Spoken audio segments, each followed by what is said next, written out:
All right, everybody, welcome back to the Renowned Leadership Podcast, where we bring you insights and conversations with top experts in leadership, business, entrepreneurship, and personal development. Whether you're a new or seasoned leader, we're here to help you achieve your goals and reach your full potential. Now, before we get started, I want to bring you to one of our latest resources. If you're retiring from the military and stepping into the corporate world, we have a resource that helps you prepare to start your new corporate career and make the transition smoother.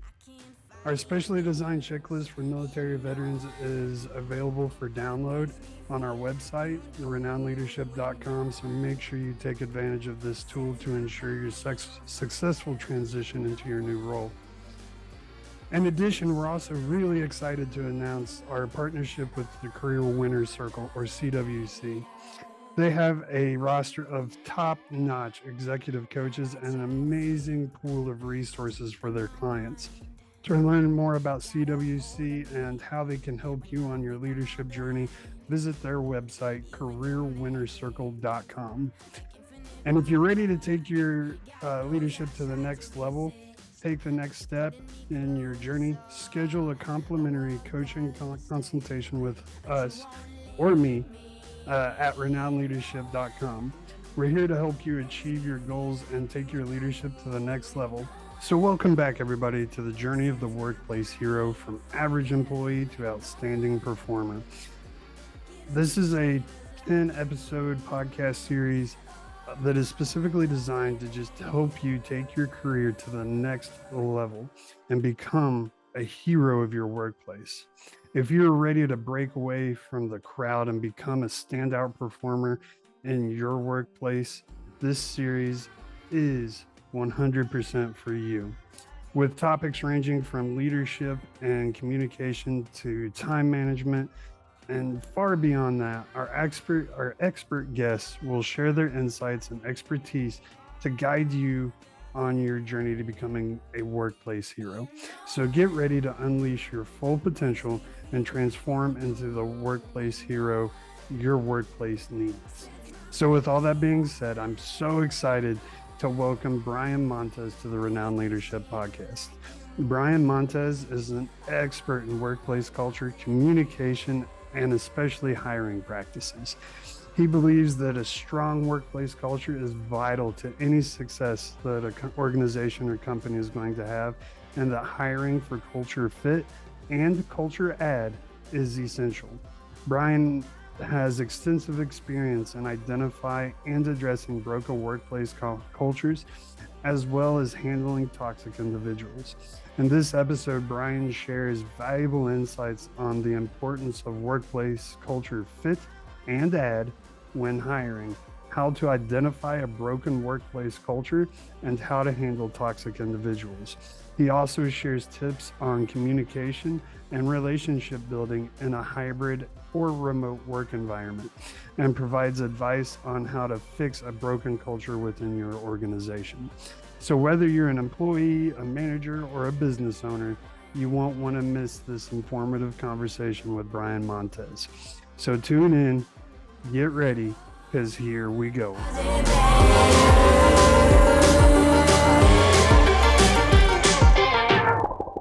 All right, everybody, welcome back to the Renowned Leadership Podcast. And I have a very good friend of mine with us today. I'm so excited to have him back. He's been on here before, Mr. Brian Montes. Everybody give him a round of applause. How you doing, Brian? Welcome back. Good, Stephen. Thank you so much for having me back on. We had so much fun the first time. I'm glad you invited me back again. Man, and so I want to be transparent with everybody. And the reason I invited you back, Brian, is you made a LinkedIn post the other day that I saw, and it blew my mind because I've never thought of culture in a workplace in that way. And it literally changed how I thought about, in my hiring and in everything to do with the culture in my company and what I'm trying to do. It completely just flipped it upside down. So I'll let you introduce it because I don't want to butcher it. So go ahead and tell everybody what I'm talking about, if you would. So that post that you're referring to is I started writing about culture add versus culture fit, right? So we know that culture is a very important topic in workplaces and organizations. Has been for quite a while, even more so as we got through the pandemic and post-pandemic. Because at the end of the day, while compensation is extremely important, and a lot of those other components to a package are important, people are also looking for a culture that they can thrive in, and they just want to work somewhere where Mondays don't suck and they don't have the Sunday scaries, and they're not working for just the weekends. And that really is critically important. But there's been this conversation around hiring for culture fit, which to some degree is important. And I would never say that we should eliminate that lens of hiring and looking at the candidates coming through, and are they going to align with our core values as a company? Are they going to, hit the morals, have the morals we're looking for? So culture fit still has a component, but culture add is how you grow your company, how you continue to bring new ideas into the organization, right? And looking at candidates and saying, okay, how will you add to our culture? We don't want to just cookie cutter fit you in. How will you add to it? How will you make our culture better? And so adding that additional lens to the hiring process is how you will organically and naturally add diversity to your team, add innovation to your team, and continue to grow and strengthen the culture, which at the end of the day, your team ends up owning, right? Once that culture is set, it's for them to embrace it, own it, and continue to develop it. So, Absolutely. And that's such a good point, because when when you love what you do, when you love where you work, like you said, compensation is important, mhm. but when you love your job, suddenly becomes not that important. And I use my wife as a good example. She works for a company, I won't mention their name, but they go above and beyond for their workplace culture. And she actually looks forward to going to work rather than dreading it, like you said, the Sunday scaries. Mhm. So, and that changes everything, because she doesn't get paid, in my opinion, what she's worth. But that's okay, because she absolutely loves where she works. It's so important and it's so fitting that and so when we talk about culture add, um how like you said, we don't get rid of the culture fit. So do we just kind of, no pun intended, add the culture add to culture fit, or is it something completely separate that we need to add a new metric for? I don't know that you need to add a new metric for it. I think what it is, what it's more of, it's a mindset shift by the hiring team, right? It's a mindset shift of being willing to look just beyond the person. And do they align with our core values? Are we going to get along with them? Are they going to mesh well with our team? All those common questions that are asked during a kind of a culture fit analysis. And Mhm. it's a mindset shift. And even more so, though, now that you mentioned it, it'll come back to the hiring strategy, right? I mean, we have to make sure that the hiring strategy is flushed out and documented before we make that job posting. So during that job posting process, thinking about maybe what life experiences the team doesn't have, what skills may be lacking, what other parameters are out there that a person could bring to the table that the team doesn't currently have, and being willing to look at that, right? I mean, there's so many people that have taken time off from work. They're still getting life experience, right? They're still experiencing things. Maybe they just took a year off, or they stopped to raise the kids for a little bit, or they had to, I meet a lot of people coming back into the workforce that took time off to care for their parents for a couple of years, right? Everybody has a life story and experiences where if you start to learn about those can be culture adds into your organization. They bring different components into the organization. So I really think it's about a mindset shift of the hiring team. So in the interview process, we're going to go through the standard questions to identify if you're a culture fit.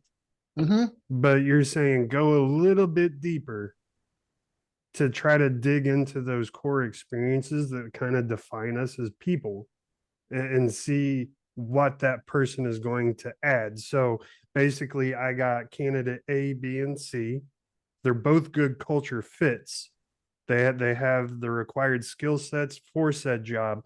Now, to decide between the two, I'm going to dig this curtain back a little bit further and figure out who can bring me the thing I don't currently have. Right. And it may be something as simple as somebody who, you know, because with culture fit, the downside to only hiring from a culture fit perspective is that we will end up creating a very homogenous team, right? That's the risk we run. Good word. I like that word. Right, because every you know, with that, with making sure everybody fits into a box, you're going to get a lot of your chance of increasing the team being willing to challenge or think outside the box or say no, this is a bad idea, or question things, decreases over time. Mhm. Right, so by looking at how we culture add to the organization, we want to continue bringing people in that are going to have new and fresh ideas, willing to challenge the status quo. And for some people that's scary, right? Because, well, I don't want a new hire coming and telling me how to do my job. And that's not what it's about. It's about bringing somebody into the organization that complements the team, complements the existing organization, and adds value to it. But sometimes that is somebody who's willing to continue questioning things. Now, to balance that with culture fit, right? We still want somebody who's professional in nature, right? You don't need to bring Mhm. somebody in that's a bull in a china shop that, while they may certainly, be innovative and question things, right? They're tearing apart the teams because of how they communicate. So there is a balance to it.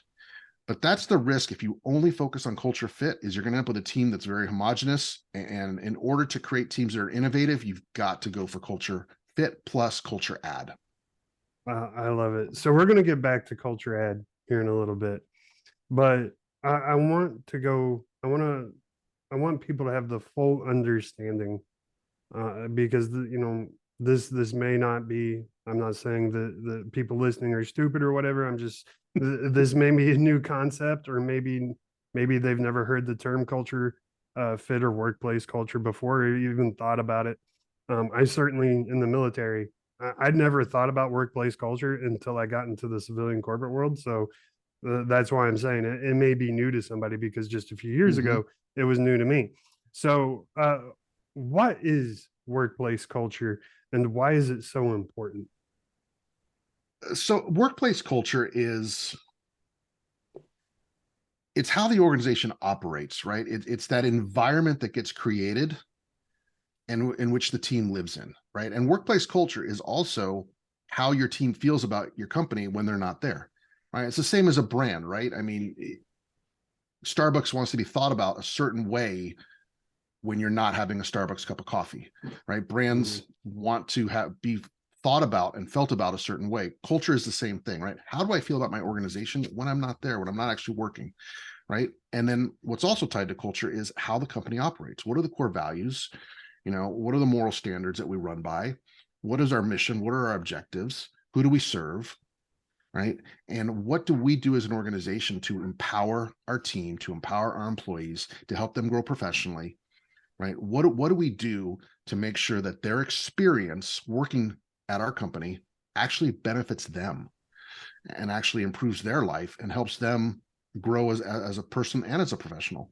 I'll give you a great example. I was talking to a CEO founder last week, and what he does with each of his employees is he sits down with them to find out what are their personal goals. Are you trying to buy a house? Do you want to travel more? Do you want to see the world? Do you want to continue your education? What are some of your personal goals, so that he can find a way to align the role that they're doing, their career path with his company, with their personal goals? And it's absolutely innovative because now the employees feel that he and the company have their best interests at heart, because yes, they're working for his company, they're helping that company grow, they're adding value, but in turn that company is also aware of what they want to accomplish as an individual person and helping them get there somehow, some way, whatever that path is. That sounds so, and that's so important. That sounds amazing because I can't tell you the number of times I've heard an employee for an organization say, you know, I give them the bare minimum because I'm just helping make someone rich, Mm-hmm. right? Like, and that employee feels like the company brings no actual value to their life. other which is than more just common than not. right. That's more common than not. So like the CEO you're speaking of sounds like a great leader.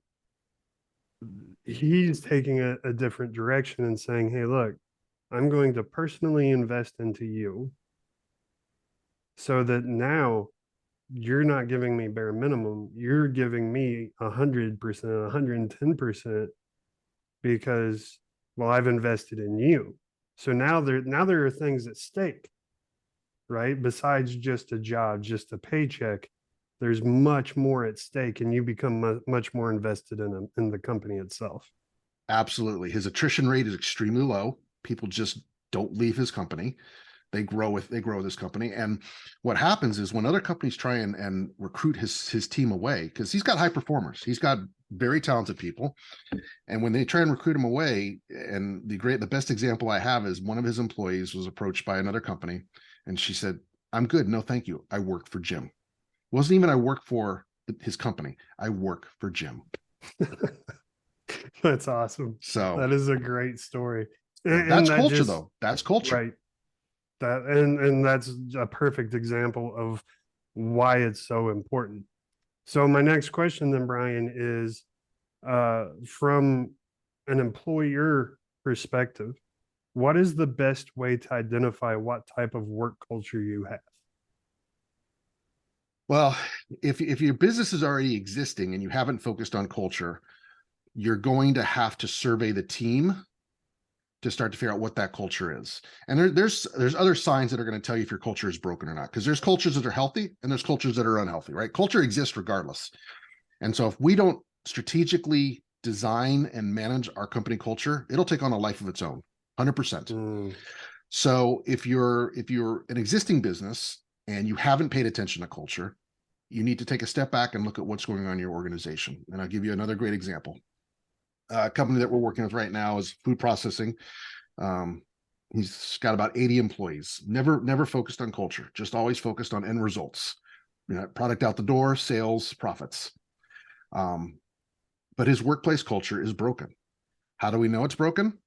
His attrition rates are high. He can't keep people in any department. The company is siloed.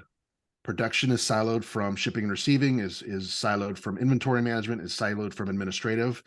The teams don't speak to each other. They don't cross collaborate, and the department heads are always at each other, and they're very quick to throw each other under the bus. He did it, not me. It's his fault, his department. So there's a lot of that going on. mm, Um, Hiring is extremely hard because the reputation of the organization is not healthy. People look at the organization and go, yeah, I don't want to work there because the attrition rates are so high, and that gets around, right? I mean, mhm. potential candidates are researching your company long before they apply for your company. So, your brand, your company brand is out there. So just those things alone tell us that culture is broken, right? And then you layer on a survey, an anonymous survey, and you survey the employees with culture-based questions to understand where they at, how do they feel about the organization, what do they think about their job, what do they think about their coworkers.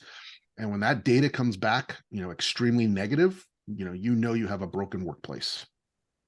That's insane. So, and this is one of my hot button like triggers, if you will. I hate that term, but and that is attrition or retention. That is so that costs a company so much money when they're constantly having to replace talent. Mm-hmm. It costs them so much money that if they would just stop, look at what they got going on and be like, okay, these are the things that's broken. We're going to fix them. Yes, it may be expensive in the short term, but in the long term, you're going to like the first example you used with that CEO, man, that dude, he's going to have superstars. Because they're constantly working together, growing together. He has a family, Mm-hmm. right? We work 40, 50, 60, 70, 80 hours with these people. We spend more time with them than we do our actual blood family.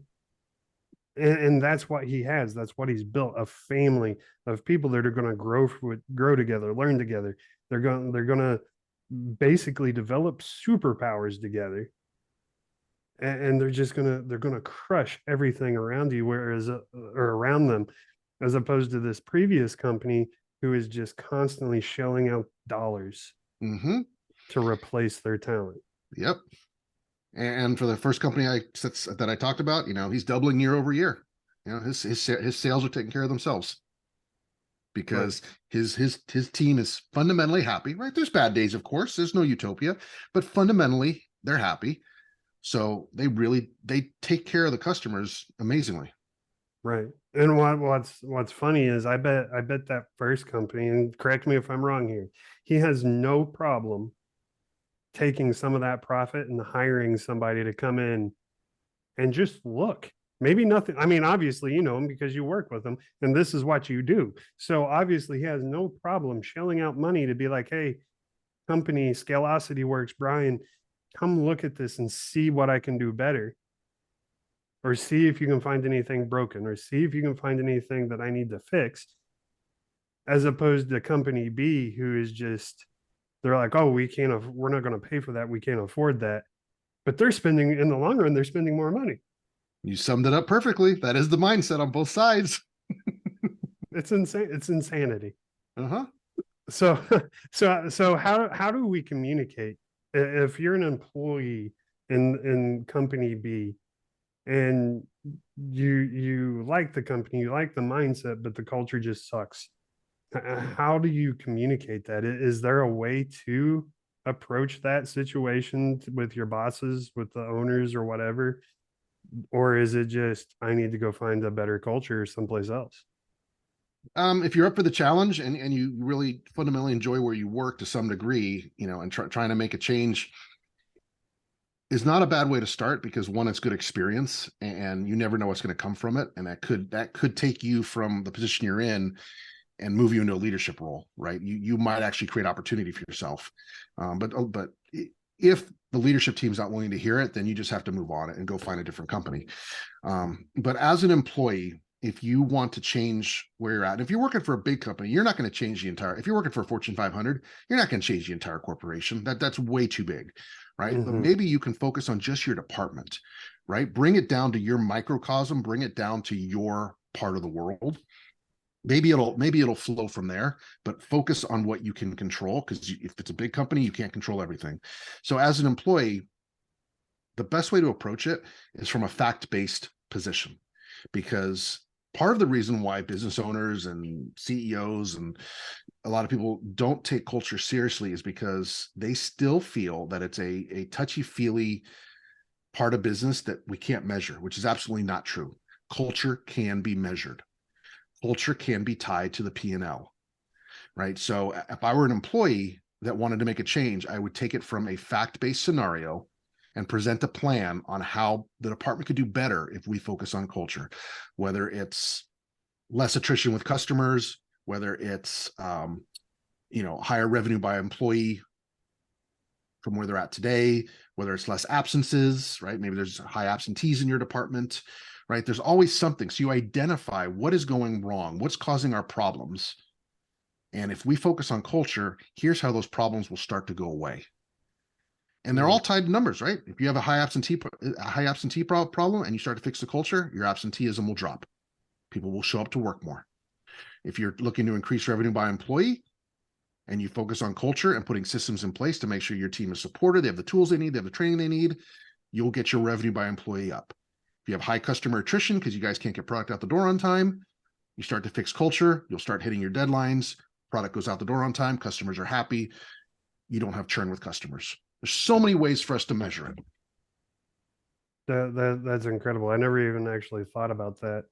That it is, now that you say that it's measurable, it's like, oh yeah, yeah, I guess you're right. But I've never actually put thought into the fact that it can be measured. For me, it's always just been a feeling, like, because you Mm, can feel that tension in the air, like sure. on Monday morning when everybody shows up and they're pissed off because they're there. Like, Yep. you can cut that tension with a knife. It's so thick. So from that's kind of how I've always measured it is, are people happy? Can you feel their happiness? Um, which is incredible, which So, and this is something that I've ran into personally is not necessarily a toxic culture, but a toxic individual within that culture. Mm-hmm. And one of the things I've struggled with is giving constructive feedback, or sometimes reprimanding whatever needs to be done, and then having that person go out into the culture after the conversation, and turning it from a professional thing into a personal attack, Mm-hmm. and corrupting the culture from there. How do you mitigate that? At the end of the day, if you cannot get the toxic employee to change their path, you have to fire them. It's as simple as that. You cannot hang on to them. And business owners, founders, CEOs, whatever title you want to call yourself, are always afraid to fire their top performers. But in the end, a toxic person, no matter how well of a performer they are, ultimately will damage the team. You will drive your other top performers that aren't toxic out of the company. So if you want to get rid of your team, just Mm, keep your toxic person in place, and you can kiss the rest of the team goodbye, because they will move on, because they will see you not addressing it. They will see you ignoring it. They will see you allowing the behavior simply because that person drives results.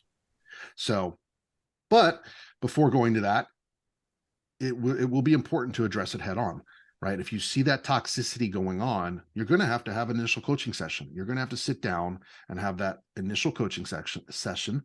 And this is one of the things that that we coach in our coaching community for founders and business owners, is how to sit down and have that conversation, right? Because those conversations can get very emotionally charged.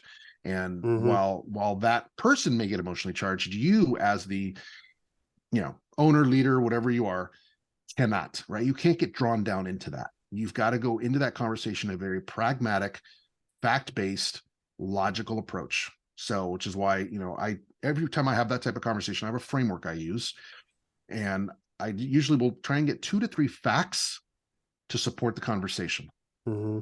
I will give you a great example. I've got a high performer at a client right now, high performer. Her work product is phenomenal. Her hard skill set is phenomenal. Just all that. She's excellent at what she does. But we're getting complaints from her coworkers and her team that she is rude, she is abrasive, she is short, she won't take time to answer their questions. Just a whole host of things that fall under the soft skill sides, right? Which has started to create a toxicity because her coworkers are starting to resent her, Hmm. because she also makes a ton of money. She is a high paid top performer, but they are starting to resent her. And so the conversation that's going to happen next week, the one-on-one conversation that's going to have to happen next week, is discussing her communication styles and her lack of respect for her coworkers and what it's doing and what the damage it's creating. And so working with that CEO to get her ready for that conversation, she mapped out 3 specific examples that she got back from coworkers that aren't hearsay, it's not conjecture, they're actual Hmm. examples of conversations where when you look at that conversation and you go, wow, that's pretty harsh. Mm. And so she's going to sit down with her, have that conversation, and just put her on notice that, look, your coworkers are getting angry at you. Here's the feedback I'm getting. And she's also going to ask her, what's going on with you? Right? Is there something Right. going on? Is there something in your personal life Oh. that's right? Is there something going on that's causing this on your end that we can help with, that we can talk about? How do we fix this? So she's going to get every chance to fix this. So we're going to start by making her aware of it. We're going to give her Hmm. facts. We're going to ask what's going on in her life. If she wants to share, great. If not, that's up to her as well. But we're not going to assume it's just all one-sided. But she's going to come out of that coaching conversation being put on notice that her behavior needs to change. And yes, while there may be something going on in her personal life, she can't take it out on coworkers. Right. So, And man, I love that so much because I've actually had that in my experience as well, is with an employee that, was a superstar employee. And then all of a sudden, it seemed like overnight, she was late, wasn't doing, wasn't meeting her work requirements, was being rude. And, when you dug down into it, um, you learned that her husband, and she had just found out her husband had been having an affair for the past 3 years, and her life literally was crumbling out from under her feet. Mm-hmm. Suddenly, whenever you become aware of that, it's like, okay, now I can't fire you. That was just, like I I need to help you. Like here, okay, let's figure out a way that I can help you as your employer, manage this situation, not make it worse, first of all, because if I just fire you, then that's just adding to your problems. So let's figure out how I can help you without becoming a part of the problem while you're still providing what we need from you. Mm-hmm. And ultimately, my recommendation is like, look, you need to go talk to your team and let them know. You don't have to give them like vivid detail. Just be like, hey, I got something very personal going on in my life. My life is literally falling apart, I feel like. And I apologize for being short and rude and not meeting what I'm supposed to, my responsibilities to the team. This isn't permanent. Just got to work through it. Can y'all pick up my slack? And of course they did. Like every single person had empathy and was like, oh my God, I'm so sorry. If you need someone to talk to, I'm here for you. Yeah, let me do this part of your job for you. And now she was free to move about freely in the organization, take the time off she needed to take off, go handle the things she needed to handle. All of a sudden she's a single mom, yada, yada, yada. And boom. And then, yeah, it took about a year, but now she's back. She's full throttle. More importantly, she's appreciative, feels like she owes her team. And now she's willing to die for, proverbially die for Mm-hmm. said team to get them to just pay him back, to Right. show them that There's they a sense of appreciate. loyalty that's been created. Absolutely. And so, I mean, I love the fact that it's like you're taking that approach of, is there anything going on? Like, can we help you in some way? Because we care. And to me, that is 100% how you create a good culture, Mm-hmm. is you have to genuinely care. And I actually had a question, but now I don't remember what that question was, because like as soon as you said that, my brain instantly just like, yeah. And so that's what I wanted to talk about. But it's so important, so important to have that personal relationship. And for your CEO, or leader, or whatever position this person you're working with is, it's vitally important for that person to have those personal relationships built ahead of time before this Mm-hmm. becomes a problem, so that said team member feels comfortable, like, yeah, look, I just got my husband cheating on me, and he's been having an affair for the past 3 years, and I am devastated. And if that team member doesn't feel comfortable talking to you, then because Yeah, you haven't they're put not in the going to. effort, that they're not going to, and then you're not going to be able to help them. Oh, I remember the other thing I wanted to bring up. Whew. Mm-hmm. um in dealing with toxicity at the top level, as in your top performer, top earner, whatever the case may be, like you said, eventually that's going to drive away the other team members. So ultimately you're like, oh, I can't fire this person because they make so much money for the company. But if you collectively lose the entire rest of the team, you've effectively lost more money than if you did just address the problem to begin with. Yep. And it's funny, when vacancies happen, suddenly people start rising a little bit higher because they want to be the new alpha, Mm-hmm. right? And suddenly that competition is like, oh, well, that top performer, now I have the chance to become the top Yep. performer. Let me kick it into gear, right? Is that the right way to look at that? It does happen. Yeah, it does. So, It'll spawn people that are competitive into motion. If you're not competitive and not driven, it's not going to do any good. But if you are intrinsically right. motivated and you are competitive by nature, you're going to see that as an opportunity. And yeah, I know I would go after Heck yeah, I would too, because it. we're both Opportunity, competitive. go.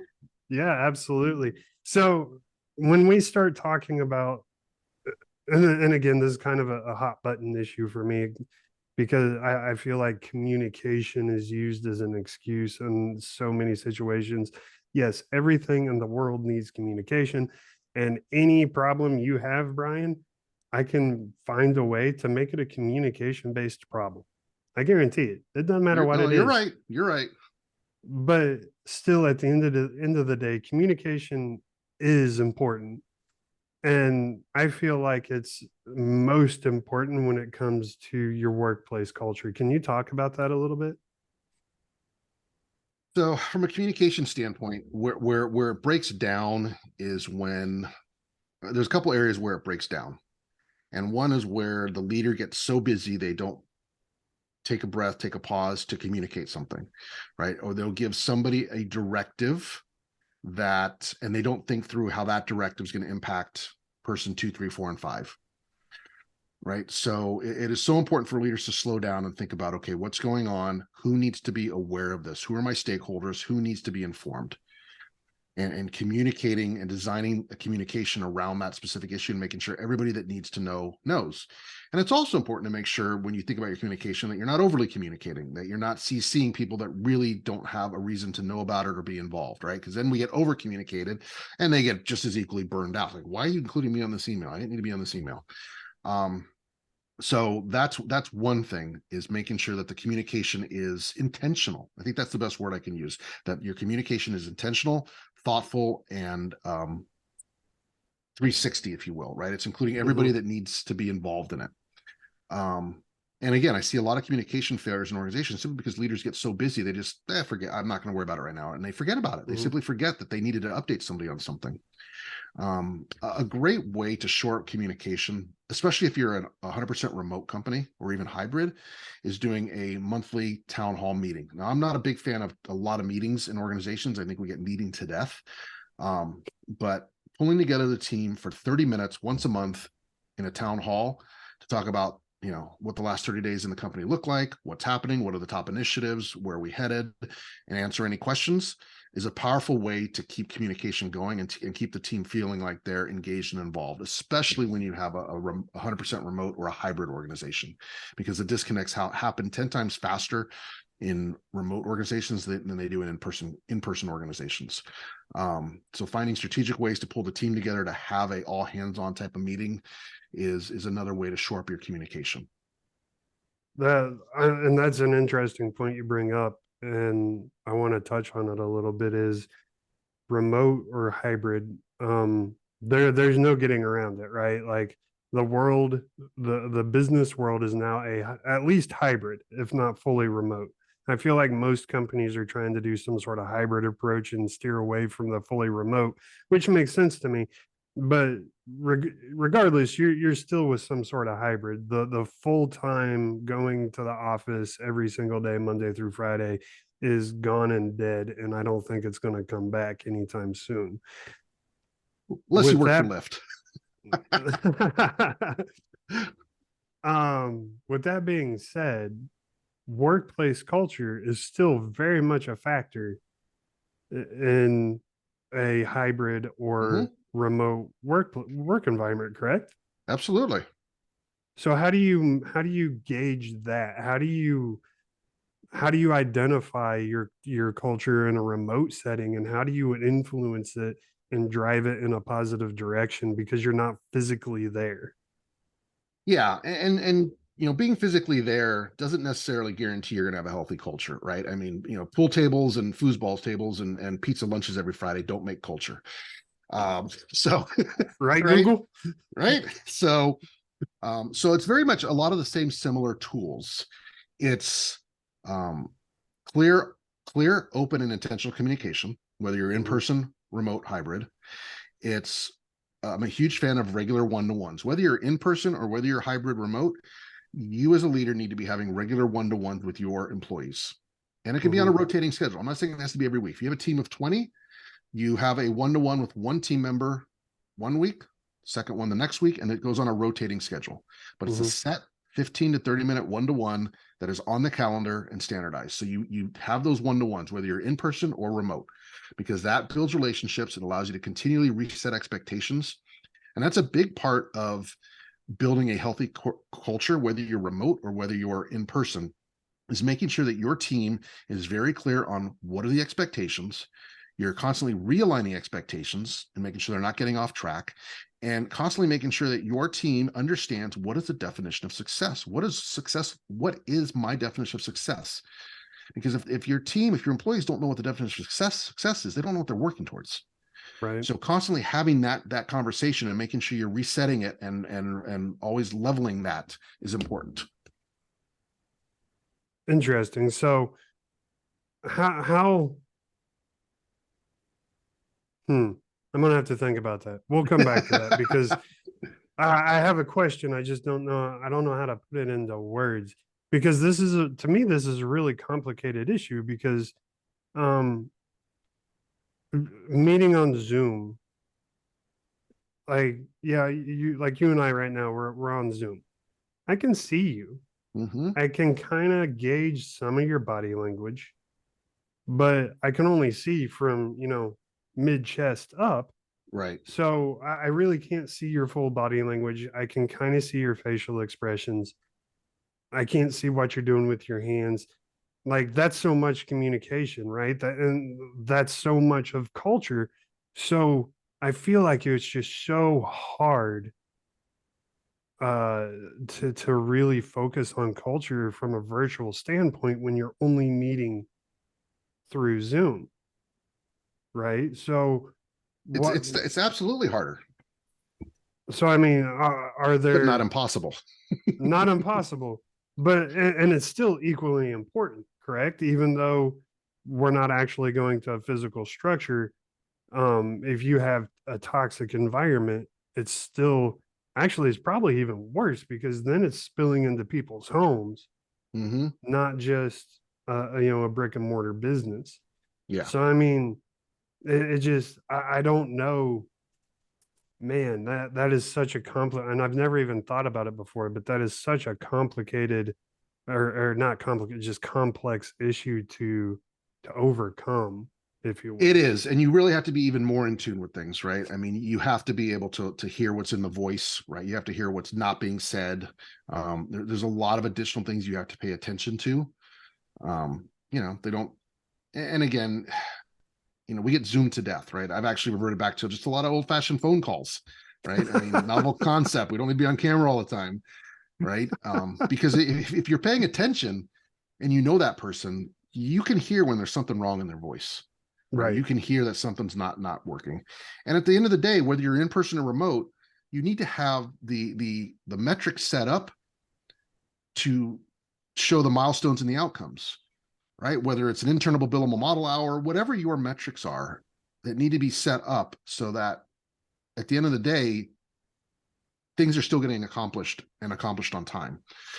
And so whether you're remote or in the office, you should have those things set up so that you know that the team is hitting their milestones and things are getting done when they need to get done. Mm-hmm. And when they're not, that's a sign that something is wrong, either with the team or with that particular person.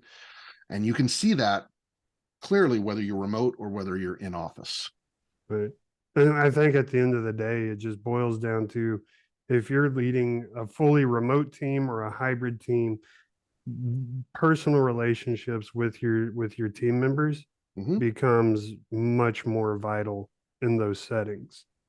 Because like you said, now you and I talk maybe a couple times a month, right? I mean, I know you. I know you okay, I would say, but I don't know you well enough that if you called me tomorrow and I'm like, "Hey, Brian, how you doing?" You're like, "I'm good." You're really not, but I'm not going to be able to tell because You're I not going to be don't able to pick up on it. Right. right.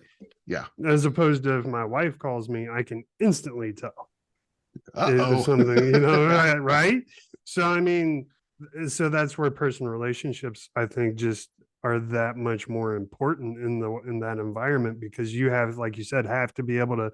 They get in the Zoom meeting, you look at their face and you understand their facial expressions, and you're like, "Oh, are you okay? Do we need to talk?" I'm going to send Yeah. them a direct message.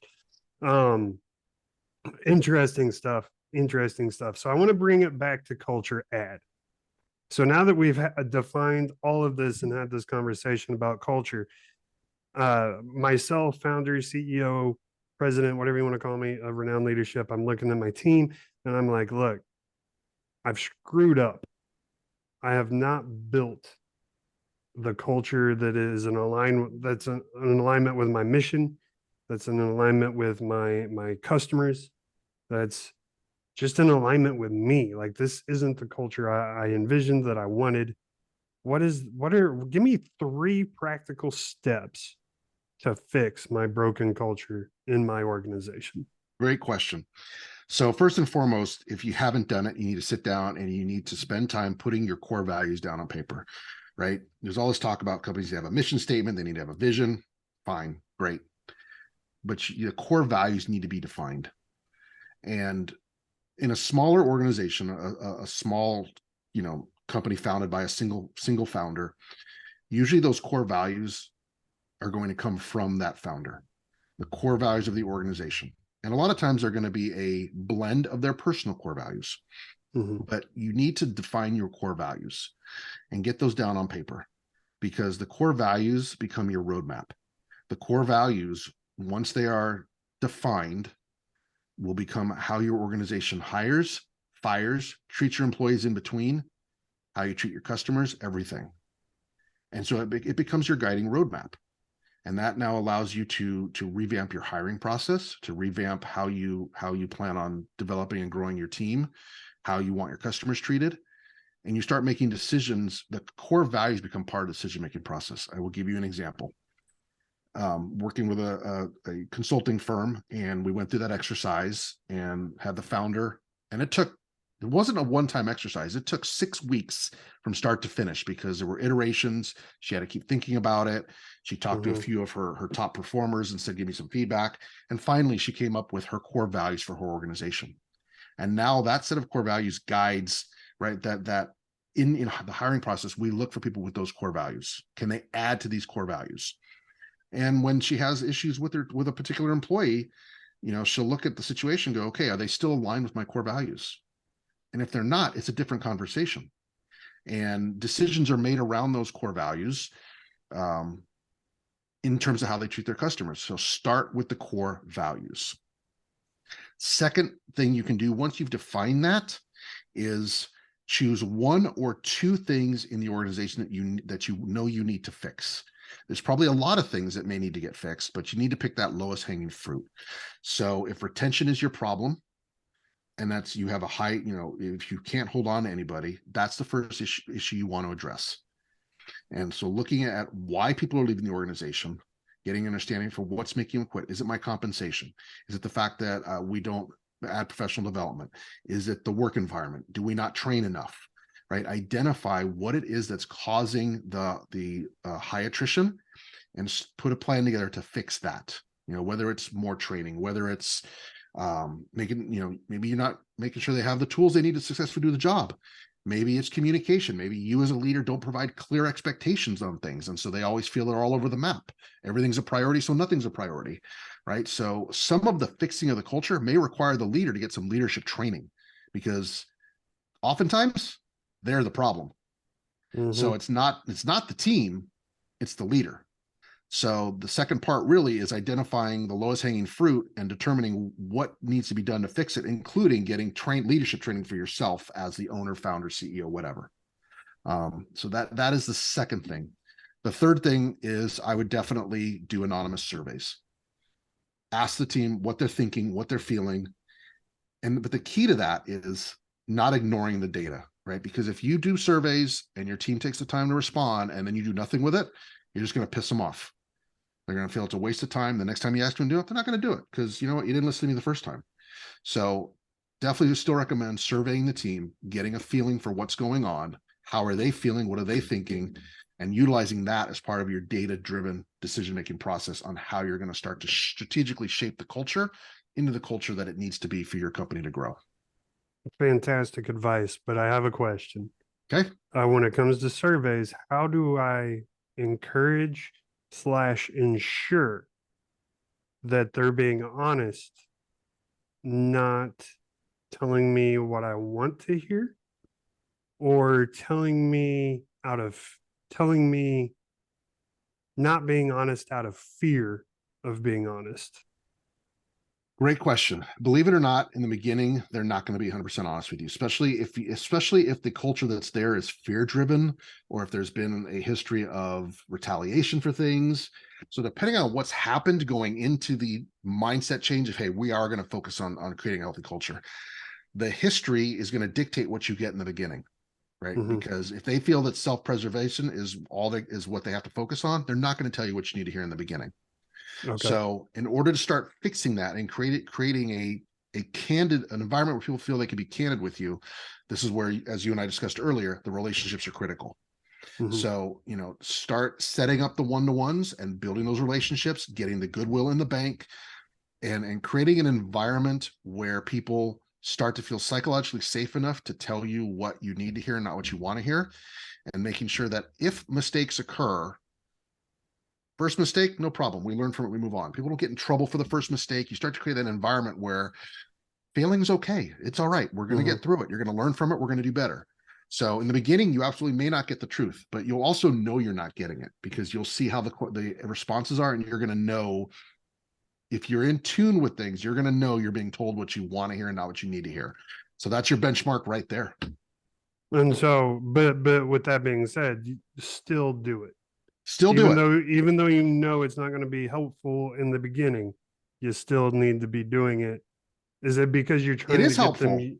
It is helpful because if they're not telling you the truth, how is it helpful? Because it's what's not being said that's telling you what you need to do. If your surveys come back, you go, "Oh, this is a bunch of there's no way they feel this way. This then is not accurate. It's fear based. Gotcha. Bingo. Gotcha. Fair enough, Brian. This is why you're the expert. This is why by what they're not telling you, they're telling you what you need to hear. Fantastic, because you already know the culture's crap. So right, when they don't tell you the culture's crap, what you know to be true, then all that's left is to figure that then they're scared of telling me the truth. So exactly. now I have to go in and figure out why they're scared of telling me the truth. All right, fair enough. There you go, people. It still has value, even if it's total crap. I appreciate that, Brian. So we need to wrap up a little bit early. And I'm sorry for that. We honestly, full transparency, Brian and I started talking about the stock market, which we both can geek out on. This almost ended up being a podcast about the stock market, not culture. So we spent so much time just geeking out on that now we cut ourselves short, and I got another recording coming up. So I have to bounce and go do that, Brian. I sincerely apologize for cutting our time No need to short. Apologize. We got a lot covered in a short amount of time. I want to go ahead and give you the opportunity to just let our listeners know who you are, what you do, and how they can get a hold of you to do it for them. Oh, well, thank you. All right. So, Brian Montes, as you already know, my company's called Scalosity Works, and we have the entrepreneur to employer coaching community. We also have a podcast. If you want to hear more about these topics and things you can do as a founder, business owner to grow your organization and create employee experience, it's the Entrepreneur to Employer podcast on both Apple, Spotify, and everywhere else that podcasts are there. And I'll make sure Stephen has our links in the show notes for you. So if you want to work with us, the link to get a hold of us will get in there. And hope to see you on the podcast. Fantastic. And you don't have to make me. I'm already going to do it. I'm going to have links to all your websites and all your socials and your podcast and everything else. So make sure you guys go check out Brian. Brian is truly awesome. He is one of the most amazing professionals I've ever had the pleasure of working with and had the pleasure of knowing. Your company will only benefit if you work with Brian Montes. Good friend, and I really appreciate you being here, Brian. You really brought some value, and I truly appreciate it. But you know how it goes on the Renowned Leadership Podcast. The guest always gets the final word. So give us one final nugget, one final piece of wisdom on how people can lead like champions. Oh, how people can lead like champions. That's a great question. I think at the end of the day, the best way to lead and be the best leader you can be is to take that servant leader mindset, right? It's, we get in leadership roles, not for us, but for other people. And your job as a leader, my job as a leader, is to make everybody else around me a better person. And if I'm leading from that perspective, success will follow. I love it. You stole that right out of my book. I know you did. All right, everybody, that wraps up this week's podcast, the Renowned Leadership Podcast. Thank you so much. My name is Stephen Morris. He is Brian Montes from Scalosity Works. We love you guys, and thank you so much for joining us. And remember, everybody, lead like a champion.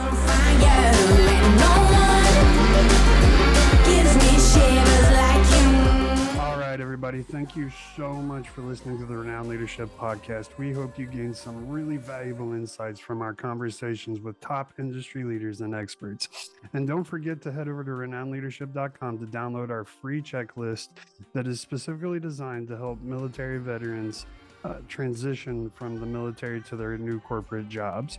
You can find it at renownedleadership.com. We're also so excited to announce our partnership with the Career Winners Circle, a top executive coaching company with incredible resources for their clients and top-notch coaches. You can learn more about them at careerwinnerscircle.com. And if you're interested in taking your leadership skills to the next level, don't forget to schedule your complimentary coaching consultation with me at renownedleadership.com. And make sure you hit up Brian and make sure you show him tons of love. I got all his links and all his socials along with mine in the show notes and on the website. So make sure you hit those up. Give us plenty of love, guys. Again, thank you from the bottom of my heart. Couldn't do this without y'all's support. I'll see you next week, everybody. And remember, lead like a champion.